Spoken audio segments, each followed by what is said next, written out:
Hello, I am Veena Patel and today I am going to teach my students of SYBA and my topic is simple sentences.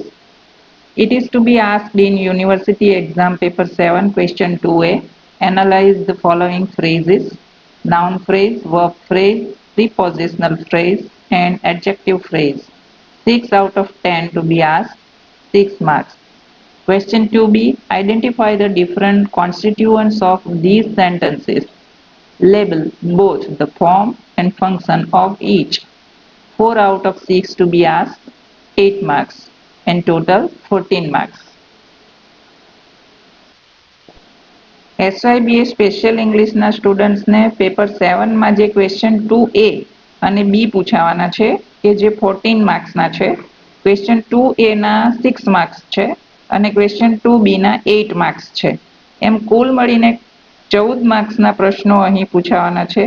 તો તે ક્યાંથી પૂછાવાના છે, તેમાં શું આવે છે અને તેના જવાબો આપણે કેવી રીતે લખવાના હોય છે તેની માહિતી આજે હું તમને આપીશ. આ ક્વેશ્ચન તમને તમારી textbook a course in English grammar written by R.N. બક્ષીના ચેપ્ટર 1 સિમ્પલ સેન્ટેન્સ પેટર્ન્સ માંથી પૂછાવાના છે. તેથી તે ચેપ્ટરમાં જે એક્સરસાઇઝ છે તે સ્ટુડન્ટ્સે બરાબર પ્રેક્ટિસ કરી લેવાની છે.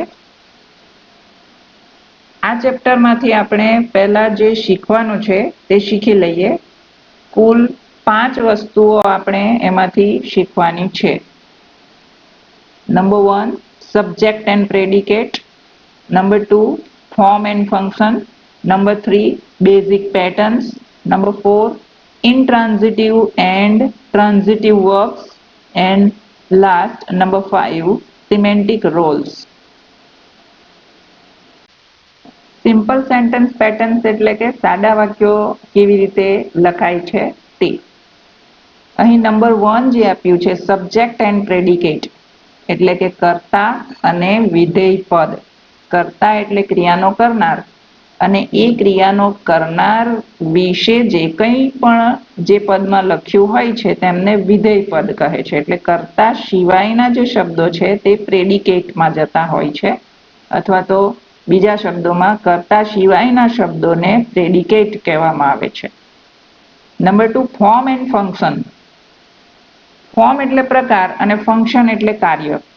એક સાદું વાક્ય હોય તો તે સાદા વાક્યનો પ્રકાર કયો છે એટલે કે તેનું ફોર્મ કયું છે એમ જણાવ્યું કહેવાય. અને એ સાદા વાક્યમાં જેટલા પણ શબ્દો છે તે બધા શબ્દો કયું કાર્ય કરે છે તેને તેમનું ફંક્શન કહેવાય છે. દરેક શબ્દ એ 4 પ્રકારના વર્ગમાંથી આવતા હોય છે: વર્બ, નાઉન, એડજેક્ટિવ કે એડવર્બ. આ 4 પ્રકાર એવા છે કે જેમાં એ શબ્દો રહેલા હોય છે. કોઈ પણ શબ્દ હોય આ 4 ક્લાસમાંથી જ આવતા હોય છે. તો એ શબ્દ કયા ક્લાસમાંથી આવે છે તે પ્રકારે જ એ ક્લાસનું જ એ કાર્ય કરતો હોય છે. શબ્દ વર્બનું કાર્ય કરતો હોય છે, શબ્દ એડજેક્ટિવ તરીકે કાર્ય કરતો હોય છે, શબ્દ નાઉન તરીકે કાર્ય કરતો હોય છે, શબ્દ એડવર્બ તરીકે પણ કાર્ય કરતો હોય છે. તો આપેલા સાદા વાક્યમાં આપણે એ શોધવાનું રહે કે તે કયા ક્લાસનો છે. જે ક્લાસનો હોય તે જ કાર્ય તે શબ્દ કરતો હોય છે. એટલે ફોર્મ એન્ડ ફંક્શન લેબલ પ્રકાર અને તેનું કાર્ય. નંબર 3 છે બેઝિક પેટર્ન્સ એટલે કે સાદા વાક્યોની જે મૂળભૂત પેટર્ન છે, જે રીતે તે લખાય છે તેને બેઝિક પેટર્ન કહીશું. નંબર 4, ઇન્ટ્રાન્ઝિટિવ એન્ડ ટ્રાન્ઝિટિવ વર્બ્સ એટલે શું? ઇન્ટ્રાન્ઝિટિવ એટલે અકર્મક અને ટ્રાન્ઝિટિવ એટલે કે સકર્મક. વર્બ્સ એટલે ક્રિયાપદ. ફરીથી અકર્મક અને સકર્મક ક્રિયાપદો એટલે ઇન્ટ્રાન્ઝિટિવ એન્ડ ટ્રાન્ઝિટિવ વર્બ્સ. વર્બ્સ 2 પ્રકારના હોય છે: ટ્રાન્ઝિટિવ એન્ડ ઇન્ટ્રાન્ઝિટિવ. ટ્રાન્ઝિટિવ એટલે કે સકર્મક. સકર્મક એટલે જે કર્મ સાથે ક્રિયાપદ આવે તેને સકર્મક ક્રિયાપદ કહેવાય. અને જે ક્રિયાપદ કર્મ વિનાનું હોય છે તે અકર્મક એટલે કે ઇનટ્રાન્ઝિટિવ ક્રિયાપદ કહેવાય છે. તો ઇનટ્રાન્ઝિટિવ એન્ડ ટ્રાન્ઝિટિવ વર્બ્સ એટલે અકર્મક અને સકર્મક ક્રિયાપદ. અને નંબર 5 ઉપર છે સિમેન્ટિક રોલ્સ એટલે વાક્યમાં જ્યારે આ બધા શબ્દો ઉપરના જે આપણે 4 શીખી ગયા કે ભાઈ સબ્જેક્ટ હોય, પ્રેડિકેટ હોય, ફોર્મ હોય, ફંક્શન હોય, તો આ જ બધું શીખી ગયા બાદ એ બધું એક સાથે વાક્યમાં કેવી રીતે ભાગ ભજવે છે તે આપણે સિમેન્ટિક રોલ્સમાં જોવાનું છે. એટલે એક આખું વાક્ય હોય તેમાં right word at the right place જો મૂકેલો હોય તો તે એક મિનિંગફુલ સાદું વાક્યની રચના કરે છે. તો તેને આપણે કહીશું semantic Rolls of the words. સાદા વાક્યોમાં જે વર્બ્સનો ઉપયોગ થયેલો હોય છે તે બે પ્રકારના હોય છે, ઇનટ્રાન્ઝિટિવ એન્ડ ટ્રાન્ઝિટિવ વર્બ, અકર્મક ક્રિયાપદ અને સકર્મક ક્રિયાપદ. Intransitive verb does not allow a direct object. Intransitive એટલે કે અકર્મક ક્રિયાપદ એટલે શું? તો એની ડેફિનેશન આપી છે intransitive verb does not allow a direct object. એવું ક્રિયાપદ કે જેમાં કોઈ ઓબ્જેક્ટ આવતું નથી. ઓબ્જેક્ટ એટલે કે કર્મ. એવું ક્રિયાપદ કે જેમાં કર્મ નથી આવતું એટલે કે વાક્યમાં એવું ક્રિયાપદ વાપરેલું હોય કે જેને કર્મની, ઓબ્જેક્ટની કોઈ જરૂર જ રહેતી નથી. અને transitive verb takes one or more objects. જ્યારે ટ્રાન્ઝિટિવ વર્બ એટલે કે સકર્મક ક્રિયાપદોમાં એક કે એકથી વધુ ઓબ્જેક્ટ્સ આવે છે. Examples: in the following sentences, verbs are used without a direct object. નીચે જે વાક્યો આપેલા છે જેમ કે river flows, નદી વહે છે, એમાં ઓબ્જેક્ટ નથી આપ્યું. તો અહીં જે ક્રિયાપદ છે ફ્લોઝ, વહેવું, વહે છે, એ ક્રિયાપદને ઓબ્જેક્ટની જરૂર નથી. નદી વહે છે. માય ડોગ રેન, મારો કૂતરો દોડ્યો. અહીં પણ ઓબ્જેક્ટ આપ્યું નથી, સબ્જેક્ટ અને વર્બ જ માત્ર આપેલા છે. Third example, water evaporates when it is hot. પાણી જ્યારે ગરમ થાય છે તેનું બાષ્પીભવન થાય છે. અહીં વર્બ કયું આપ્યું છે? ઇવાપોરેટ્સ, બાષ્પીભવન કરે છે. તો સબ્જેક્ટ વોટર છે એને ક્રિયાપદ લાગ્યો છે ઇવાપોરેટ્સ, જેને કોઈ ઓબ્જેક્ટ આપ્યું નથી. વેન ઇટ ઇઝ હોટ એ તો એડવર્બિયલ છે. The following sentences contain transitive verbs. They take one or more objects. નીચે ગ્રીન કલરમાં જે વાક્યો આપેલા છે તે ટ્રાન્ઝિટિવ વર્બ્સ વાળા છે એટલે કે તેમાં ઓબ્જેક્ટ આપેલા છે. આપણે જોઈએ વી વોચ્ડ અ મૂવી. આમાં ક્રિયાપદ કયું છે? વર્બ કયું છે? વોચ્ડ. બરાબર, તેમાં ક્રિયા ઓબ્જેક્ટ આપેલું છે. વી વોચ્ડ વોટ.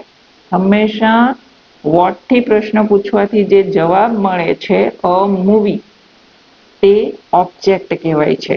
તો અહીં ક્રિયાપદ વોચ્ડ ને એક ઓબ્જેક્ટ મળે છે movie. We watched what, we watched a movie. She is making promises.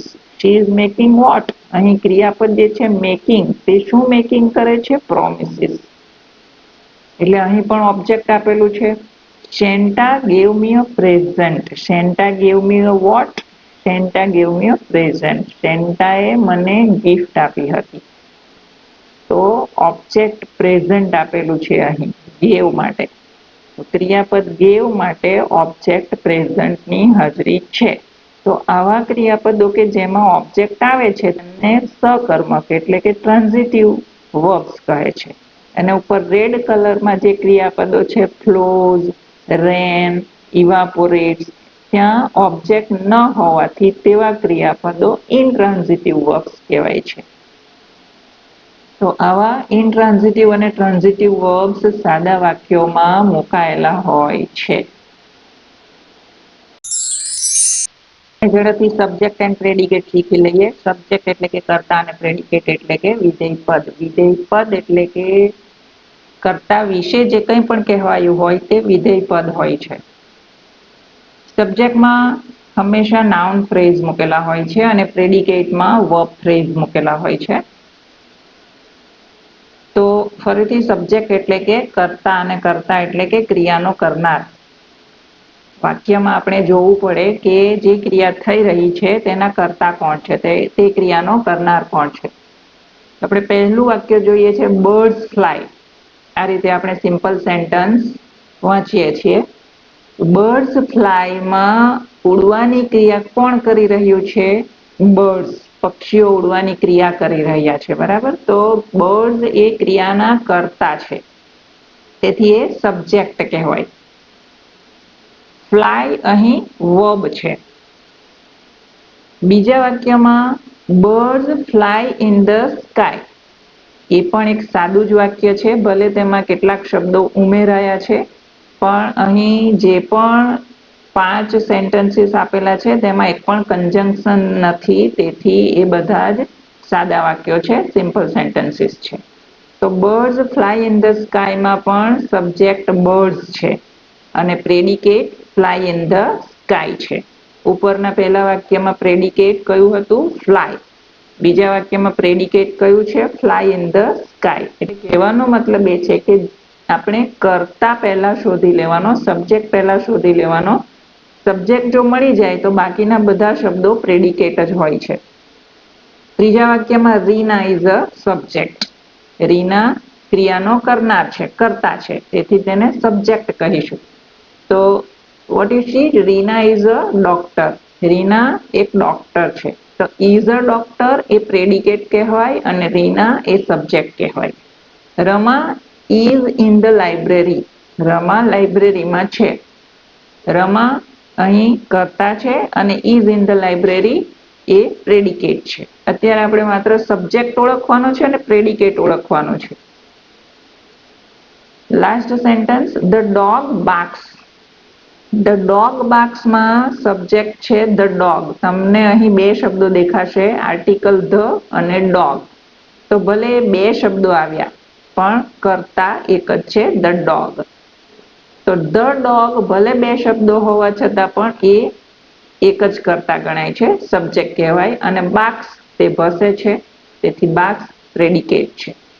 તો ક્રિયાનો કરનાર એટલે કે સબ્જેક્ટ પહેલા આપણે શોધી કાઢવાનું, જેથી બાકીના છૂટા પડી ગયેલા શબ્દો હંમેશા પ્રેડિકેટ કહેવાય છે. તેમાં વર્બ ફ્રેઝ પણ મૂકેલા હોય અને સિંગલ વર્ડ પણ મૂકેલો હોય છે. ફોર્મ એન્ડ ફંક્શનમાં આપણે જોઈશું. એક તરફ ફોર્મ છે, બીજી તરફ ફંક્શન છે. આપણે એ ઓળખી લેવાનું છે કે ફોર્મ એટલે શું, ફોર્મ કોને કહેવાય, અથવા તો ફોર્મમાં શું આવે. તો ફોર્મમાં વીપી આવે, એનપી આવે, એડજેક્ટિવ ફ્રેઝ આવે, એડવર્બ ફ્રેઝ આવે. બરાબર, એડીજેપી એટલે એડજેક્ટિવ ફ્રેઝ અને એડીવીપી એટલે એડવર્બ ફ્રેઝ. ફરી એકવાર જોઈ લઈએ. વીપી એટલે વર્બ ફ્રેઝ, એનપી એટલે નાઉન ફ્રેઝ, એડીજેપી એટલે એડજેક્ટિવ ફ્રેઝ અને એડીવીપી એટલે એડવર્બ ફ્રેઝ.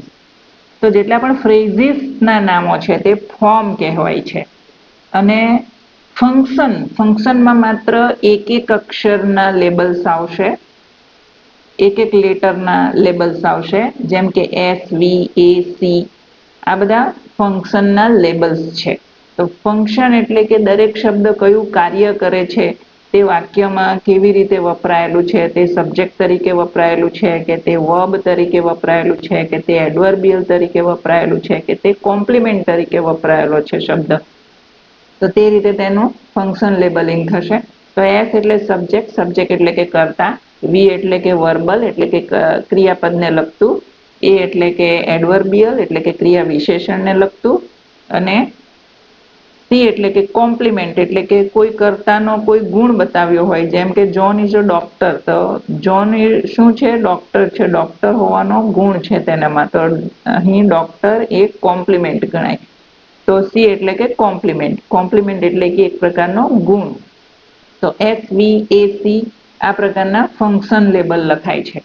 તો ફરીથી એક વખત યાદ કરી લઈએ કે ફોર્મ લેબલ્સ થોડા લાંબા લખાય છે, જેમ કે ફ્રેઝીસ ના નામો છે VP, NP, adjective phrase and adverb phrase. તો આ ફોર્મ લેબલ્સ છે અને ફંક્શન લેબલ્સમાં સિંગલ અક્ષરો વપરાય છે, એસ વી એ સી જેવા અક્ષરો, લેટર્સ કે આલ્ફાબેટિકલ લેટર્સ વપરાય છે. આપણે ફોર્મ અને ફંક્શન લેબલ્સ મૂકીને એક વાક્ય બનાવી જોઈએ. Ravi met Rohan in the office. આ એક સાદું વાક્ય છે.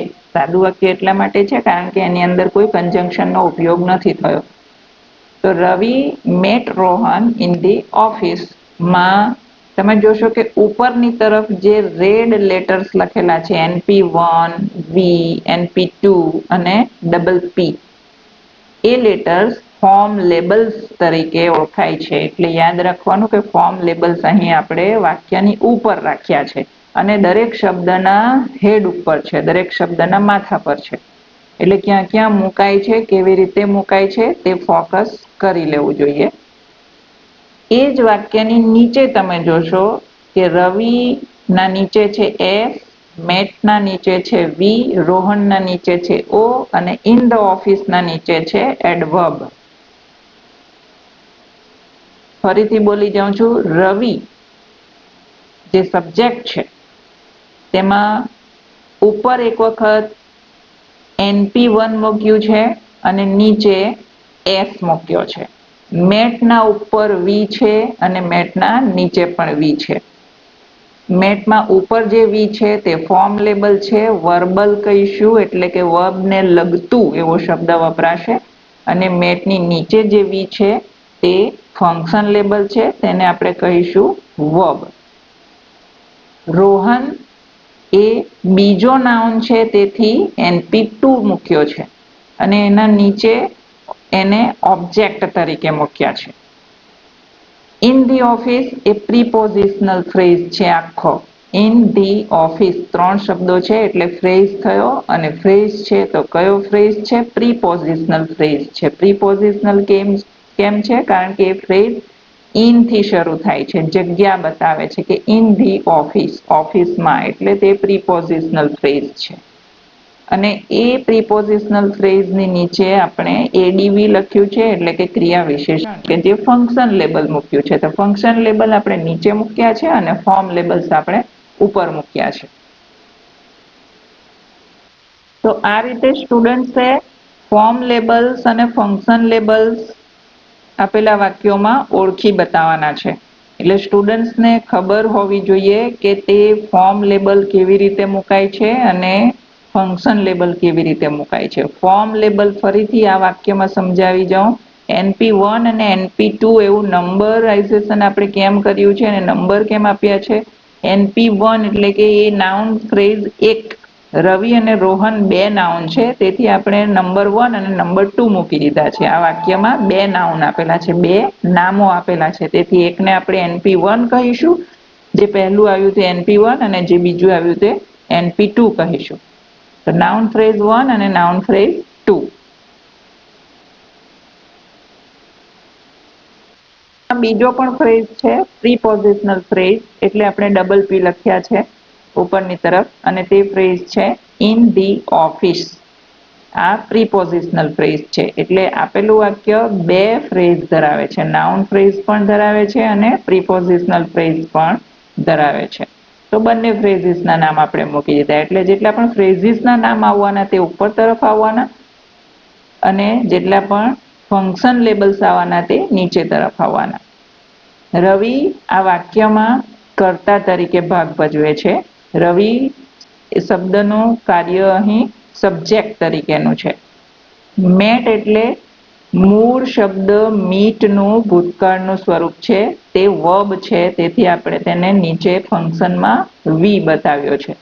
રોહન જે ડાયરેક્ટ ઓબ્જેક્ટ છે. રવિ મેટ whom, whom થી પ્રશ્ન પૂછવાથી આપણને ઓબ્જેક્ટ મળે છે. રવિ મેટ રોહન, રોહનને મળ્યો તેથી એ ઓબ્જેક્ટ કહેવાય છે. જવાબ આપણને whom થી પ્રશ્ન પૂછવાથી જે જવાબ મળે છે તે રોહન છે, તો તે ઓબ્જેક્ટ થયું એટલે આપણે ઓ મૂક્યો છે. અને ઇન ધી ઓફિસમાં એડવર્બ કેમ મૂક્યું છે? એડવર્બિયલ કેમ મૂક્યું છે? ફંક્શન. આ પ્રિપોઝિશનલ ફ્રેઝનું ફંક્શન એડવર્બિયલ કેમ છે? કારણ કે તે ક્રિયામાં વધારો કરતા શબ્દો છે. ઇન ધી ઓફિસ એ કઈ ક્રિયામાં વધારો કરે છે? આ ત્રણ શબ્દો ઇન ધી ઓફિસ, તો કે મેટ મળવાની ક્રિયામાં વધારો કરે છે. રવિ રોહનને ક્યાં મળે છે? In the office. મળવાની ક્રિયા ક્યાં થઈ રહી છે? ઓફિસમાં. તો એ મળવાની ક્રિયા માટેના વિશેષણો છે. ક્રિયા વિશેષણ એટલે એડવર્બિયલ, એડવર્બ. તો તેથી આપણે નીચે એડવર્બ લખ્યું છે. આવા ઘણા વાક્યોમાં પ્રેક્ટિસ સ્ટુડન્ટ્સે કરવી પડશે કે જેથી ફોર્મ લેબલ્સ ઓળખી શકાય અને ફંક્શન લેબલ્સ પણ ઓળખી શકાય. જેમ કે એક વાક્ય હું બોલું છું, જોન ઇઝ અ ડોક્ટર. આ વાક્યમાં જોન એ કર્તા છે, ઇઝ એ વર્બ છે અને અ ડોક્ટર એ કોમ્પ્લિમેન્ટ છે. અને જો ફોર્મ લેબલ જો આપણે મૂકવા જઈએ તો જોન NP1 થાય છે અને ડોક્ટર NP2 થાય છે, કારણ કે બંને શબ્દો નાઉન તરીકે છે. તો નાઉન ફ્રેઝ 1 અને નાઉન ફ્રેઝ 2 આપણે મૂકવું પડે. તો જોન નાઉન ફ્રેઝ 1 છે અને અ ડોક્ટર નાઉન ફ્રેઝ 2 છે. જ્યાં વર્બ આવે છે એટલે કે ઇઝ અહીં વર્બ છે, એમાં ઉપર અને નીચે ફોર્મ લેબલમાં પણ વીજ આવે અને ફંક્શન લેબલમાં પણ વીજ આવે. મોટાભાગે વર્બ જે હોય છે ત્યાં ફોર્મ લેબલમાં પણ વી આવતો હોય છે અને ફંક્શન લેબલમાં પણ વીજ આવતો હોય છે. તો એનું જે ફોર્મ લેબલ્સ જે આવ્યું તે NP1 વી અને NP2 આવે છે, જ્યારે ફંક્શન લેબલ જે આવ્યું તે SVC આવશે, કારણ કે જોન ઇઝ અ ડોક્ટર માં અ ડોક્ટર એ કોમ્પ્લિમેન્ટ છે, જોનનો એક ગુણ છે, જોનના ડોક્ટર હોવાનો એક ગુણ છે. તો તે સી પેટર્ન આવી, એટલે એની ફંક્શનલ પેટર્ન આવે છે SVC. સિમ્પલ સેન્ટેન્સીસની બેઝિક પેટર્ન્સ એવી આવતી હોય છે કે તેઓ લિંકિંગ વર્બ્સથી જોડાયેલા હોય છે. કન્જંક્શનથી નથી જોડાતા, લિંકિંગ વર્બ્સથી જોડાયેલા હોય છે વાક્યો. અને લિંકિંગ વર્બ્સ બે પ્રકારના હોય છે, એક બી વાળું અને એક અધર્સ વાળું. બી વાળું એટલે શું અને અધર્સ વાળું એટલે શું? બી વાળું એટલે ટુ બી ના રૂપો જેમાં આવે છે તે. ટુ બી ના રૂપોમાં આપણે નંબર 1 લખ્યો છે અહીં, જેમ કે એમ, ઇઝ, આર. પાસ્ટ હોય તો વોઝ, વેર. ફ્યુચર હોય તો will be, shall be, can be, has been, have been. એ બધા સહાયકારી ક્રિયાપદો સાથે પણ બી લાગતા હોય છે. તો આટલા બી વાળા ક્રિયાપદો લિંકિંગ વર્બ તરીકે સિમ્પલ સેન્ટેન્સીસમાં હોય છે. બીજા પ્રકારનું લિંકિંગ વર્બ છે અધર્સ વર્બ્સ, એટલે કે બીજા જેટલા પણ વર્બ્સ છે બી સિવાયના તે બધા જ એમાં આવી જાય. અપિયર, લુક, સિંગ, પ્લે, તમે જે પણ શબ્દો બોલો છો કે જે રૂટ વર્ડમાં આપેલા હોય છે તે બધા વર્બ્સ અધર્સમાં આવી જાય છે.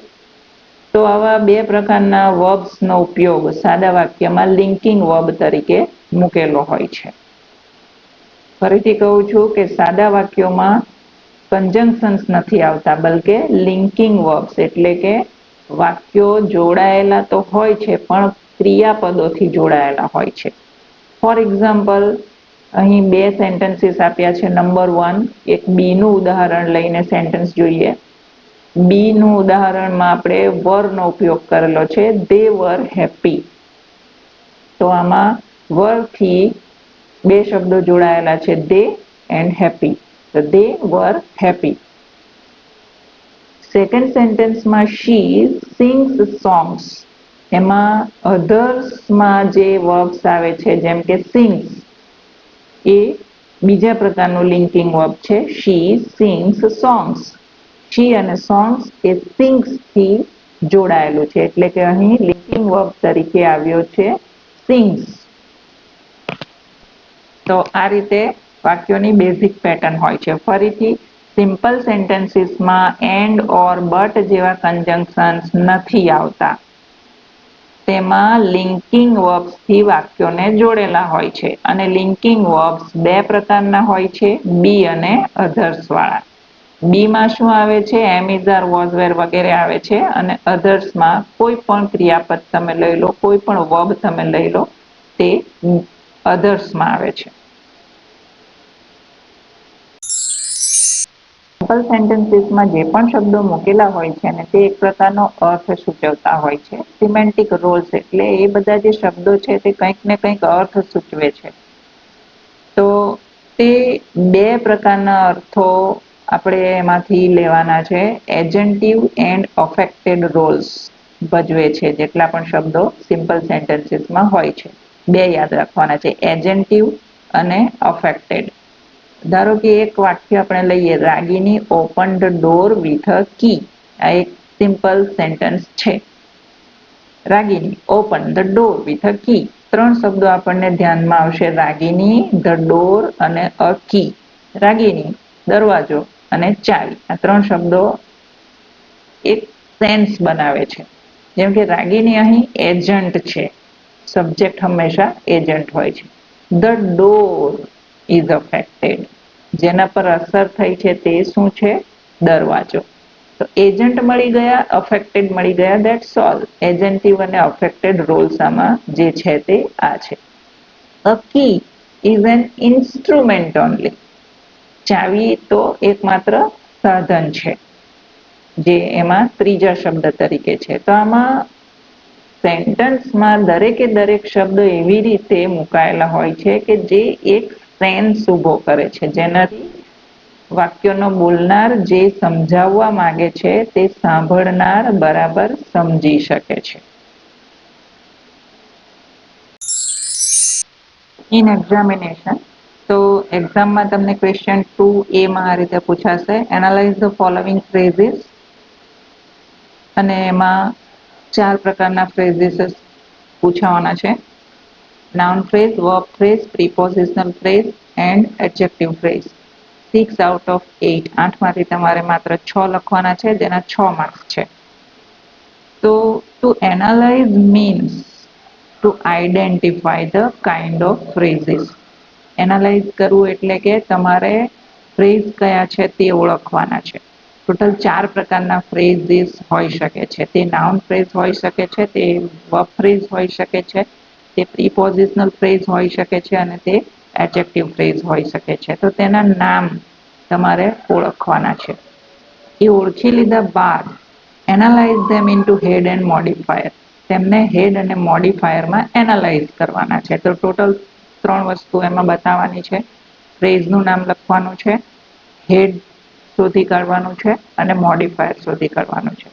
નીચે 4 પ્રકારના સેન્ટેન્સીસ આપેલા છે. અહીં એક્ઝામમાં પણ તમને આવા સિમ્પલ સેન્ટેન્સીસ માત્ર પૂછાવાના છે.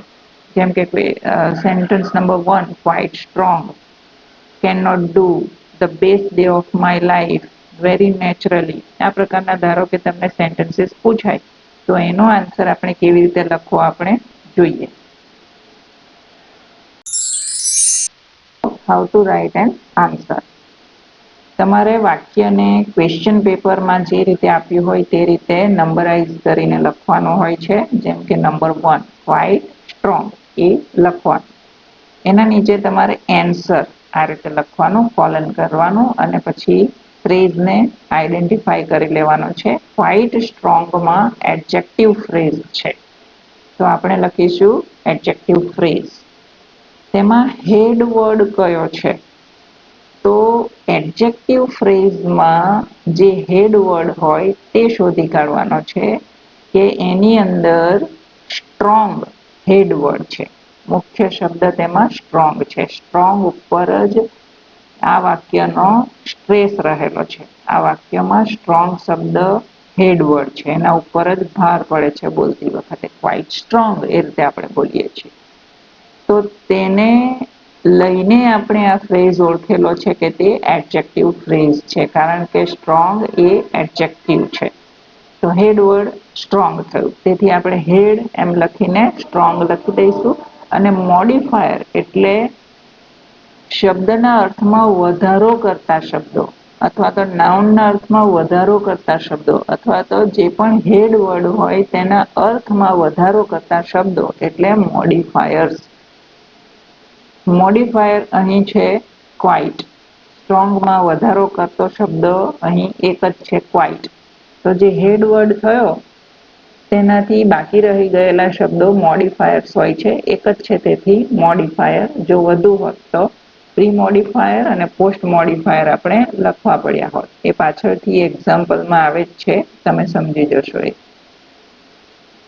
Number 2 can not do. એનો આન્સર આપણે કેવી રીતે લખીશું? એન્સર લખીશું, પછી એને આઈડેન્ટિફાઈ કરી લઈશું કે એ વર્બ ફ્રેઝ છે. વર્બ ફ્રેઝ એટલા માટે કે એમાં ડુ ઉપર ભાર પડે છે. ડુ એ વર્બ છે, તેથી કેન નોટ ઉપર ભાર નથી પડતો. કેન નોટ ડુ ઉપર ભાર પડે છે. આ વાક્ય જો આપણે બોલી જોઈએ તો ડુ ઉપર ભાર પડતો હોવાથી વર્બ ફ્રેઝ કહેવાય. એમાં હેડ વર્ડ તરીકે આપણે ડુ ને લઈશું અને બાકીના જે શબ્દો છે કેન નોટ તે મોડિફાયર્સ છે. તો મોડિફાયર અહીં આવ્યું કેન નોટ. ત્રીજું વાક્ય છે the best day of my life. Answer noun phrase આવશે. The best day of my life, મારા જીવનનો સારામાં સારો દિવસ. દિવસ ઉપર ભાર પડે છે, ડે ઉપર ભાર પડે છે. ડે શબ્દ એ નાઉન ક્લાસમાંથી આવે છે, તો તેથી એને નાઉન ફ્રેઝ કહીશું. એમાં હેડ વર્ડ આવ્યો ડે. જે શબ્દને લઈને આપણે ફ્રેઝનું નામ આપ્યું છે તે શબ્દ હેડ વર્ડ ગણાય, મુખ્ય શબ્દ કહેવાય. જે શબ્દ પર ભાર છે તેને હેડ વર્ડ કહેવાય. એમાં મોડિફાયર્સ છે, એટલે કે ડે વચ્ચે આવી ગયેલો શબ્દ છે. એ ડે ની આગળ અને પાછળ કેટલાક મોડિફાયર્સ આપેલા છે. હેડ વર્ડની આગળ જે શબ્દો આવે તેમને પ્રી મોડિફાયર્સ કહે છે અને હેડ વર્ડની પાછળ જે શબ્દો આવે તેમને પોસ્ટ મોડિફાયર્સ કહેવાય છે. તો અહીં મોડિફાયર્સ બે પ્રકારના છે, પ્રી મોડિફાયર્સ અને પોસ્ટ મોડિફાયર્સ, કારણ કે હેડ વર્ડ વચ્ચે આવેલો છે. તો પ્રી મોડિફાયર્સ એટલે પૂર્વે આવેલા જે વધારો કરતા શબ્દો છે તે છે ધ બેસ્ટ, અને પોસ્ટ મોડિફાયર્સ એટલે કે ડે પછી આવતા શબ્દો પોસ્ટ મોડિફાયર્સ કહેવાય છે, અને તે છે of my life. Very naturally adverb phrase છે. નેચરલી મોટે ભાગે પાછળ એલવાય જો આવતો હોય તો તે એડવર્બ હોય છે. તો એ શબ્દને જોઈને આપણે આઈડેન્ટિફાઈ કરી લીધું કે આ ફ્રેઝ એડવર્બ ફ્રેઝ છે, તેથી એ હેડ વર્ડ હોવાનો. તો હેડ વર્ડ અહીં છે નેચરલી અને મોડિફાયર છે verify, sorry very. Question 2b. Identify the different constituents of these sentences. નીચે કેટલાક સેન્ટેન્સીસ આપેલા હશે, તેના ઘટક તત્વો કોન્સ્ટિટ્યુઅન્ટ્સ આપણે શોધવાના છે. કોન્સ્ટિટ્યુઅન્ટ્સ એટલે ઘટકો આપણે ઓળખી બતાવવાના છે. Label both the form and function of each, અને દરેકના આપણે ફોર્મ અને ફંક્શન લેબલ્સ પણ આપવાના છે. 4 out of 6 to be written. 6 માંથી 4 તમારે લખવાના છે અને 8 માર્ક્સ. તો આ રીતે તમને સેન્ટેન્સીસ આપ્યા હશે. નંબર 1, 2, 3 સેન્ટેન્સીસ આપેલા છે, જેમ કે સિમ્પલ સેન્ટેન્સીસ પૂછાવાના છે, કોમ્પ્લેક્સ કે કમ્પાઉન્ડ સેન્ટેન્સીસ નથી પૂછાવાના. Birds fly. Mr Das is an engineer. The old woman told us a story. આ પ્રકારના સિમ્પલ સેન્ટેન્સીસ છે. તો આપણે જોઈએ કે તેમના આન્સર કેવી રીતે લખાશે. How to write answers. જેમ કે ફર્સ્ટ સેન્ટેન્સ છે બર્ડ્સ ફ્લાય. સિમ્પલ સેન્ટેન્સીસ જ પૂછાવાના છે, આપણને ખબર જ છે આમ પણ, અને ઓળખતા પણ આપણને હવે આવડી ગયું છે કે બર્ડ ફ્લાય એમાં કોઈ કન્જંક્શન ન હોવાથી તે સિમ્પલ સેન્ટેન્સ છે. તો આન્સર આપણે લખીશું આ રીતે. It is a simple sentence. આટલું લખી દીધા બાદ આપણે એકવાર સમજી ગયા કે તે સિમ્પલ સેન્ટેન્સ જ છે, તો પછી તેમાં એ સેન્ટેન્સના બે પાર્ટ્સ હોવાના જ. તેથી આપણે લખીશું it has two parts, subject and predicate. બે પાર્ટ્સ કયા કયા હોય છે? સબ્જેક્ટ અને પ્રેડિકેટ. તો બર્ડ સબ્જેક્ટ છે અને ફ્લાય પ્રેડિકેટ છે. કર્તા અને વિધેય પદ આપણે શોધી આપવાના છે. દરેકમાં આટલી વસ્તુ તો આવશે જ કે it is a simple sentence, it has two parts, subject and predicate, અને એમાં સબ્જેક્ટ કયું છે તે શોધવાનું, એનો પ્રેડિકેટ કયું છે તે શોધવાનું, અને પછી તેને લેબલિંગ કરવાના છે. અને લેબલ્સમાં બે પ્રકારના લેબલ્સ આવશે, ફોર્મલ લેબલ્સ અને ફંક્શનલ લેબલ્સ. તો ફોર્મલ લેબલ્સ આપણે આ રીતે લખવાનું છે. ફોર્મલ લેબલ્સ આવ્યું એનપી અને વીપી. એનપી -vp આ રીતે આપણે લખવાનું છે અને પછી લખી બતાવવાનું છે કે એનપી કયું છે તો કે બર્ડ્સ અને વીપી કયું છે તો કે ફ્લાય. ફંક્શનલ લેબલ્સ આપણે આ રીતે લખવાનું છે S-V. એસ એટલે સબ્જેક્ટ અને વી એટલે વર્બ. આપણે નીચે શોધી બતાવવાનું છે કે એસ એટલે કે સબ્જેક્ટ કયો છે તો કે બર્ડ્સ અને વર્બ કયું છે તો કે fly. Okay, then thank you guys for listening me very carefully and do not forget to subscribe my channel, and if you like it, please hit the like and click on the notification bell button so that you can watch my videos whenever I upload in future.